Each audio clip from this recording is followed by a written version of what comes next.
alamisa do ye juin kalo kile kɔnɔntɔn an ka foli be aw bɛɛ lajɛlen kabini aw sigiyɔrɔ la bi kibara m'an bolo o de ka fɔ Mali ni Irisiga tɛgɛ di ɲɔgɔn ma kɔni senfɛ a yɛrɛ ka fɔ ko alikaba kɔni tɔni 10,1 kɔni bɛ ka na an ka jamana kɔnɔ. Ayiwa kibara mun sera ma kunya la ula yɛrɛ na ka fɔ ko ni alikaba 10,1 kɔni tɔni na ko a bɛ ka na Guinée de fɛ kɛrɛnkɛrɛnnenya Guinée port kɔni na. Ayiwa port min bɛ yen nɔ n'ale yɛrɛ tɔgɔ Ali Port Conakry ko ni dumuni ninnu kɔni bɛ ka na o de fɛ k'u kunda Mali kan.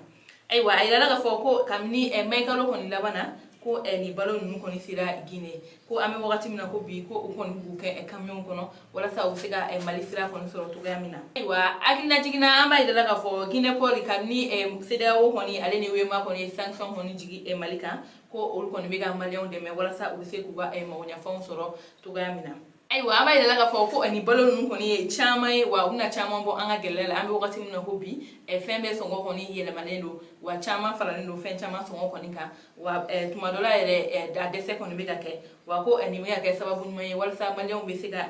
nin balo ninnu sɔrɔ cogoya min na. Ayiwa a yirala ka fɔ ko nin balo ninnu kɔni ye an ka commerçant ba dɔ de ta ye ni ale yɛrɛ ka cakɛda tɔgɔ ye Groupe Keta ni olu kɔni bɛ an fɛ yan nɔ an ka jamana kɔnɔ. Ayiwa hakilina jiginna tuguni an b'a yirala ka fɔ ni gɛlɛyaba min bɛ diɲɛ kɔnɔ ale kɔni caman sɔrɔla Rusi ale ni Ukraine ka kɛlɛ kɔni sababuya la an fantan ɲani na ko gɛlɛya kɔni bɛ a yɔrɔ caman wa an yɛrɛ fɛ yen nɔ fɛn caman bɛ ka fara fɛnw kɔni sɔngɔ kan min yɛrɛ ye kunun a yirala ka fɔ ko gazi fana sɔngɔ kɔni yɛlɛla ka fara min essence ni gasoil fana kan. Ayiwa an bɛ dugawu de kɛ ala ka bɔda ɲuman d'a ma nin ko in na. Ayiwa an balimaw ni ne kɔni kun ye an ka bi kibaru ye ka da kulo kan aw ni ce aw ka kulomajɔ la.